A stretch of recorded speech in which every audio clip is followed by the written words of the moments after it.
Hello everyone, welcome to Shiny Johnson Art. Today I'm painting a watercolor bird using red color, and it's again a cute bird and easy for beginners to paint. And if you have no idea what to paint, so you can try this easy bird. And this bird is a red color bird.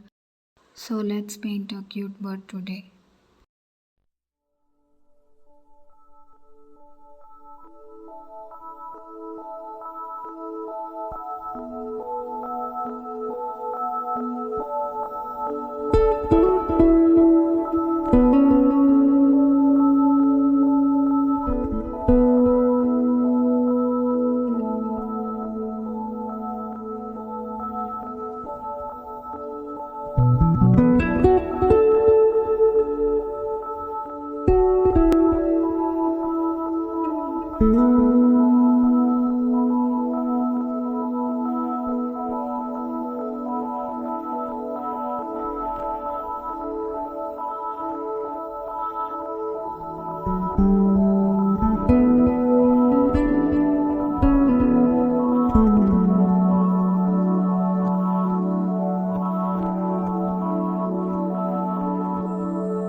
we are done with painting a bird, and now I'm painting the ground. For that I'm painting little bit sand and tiny grass, some pebbles.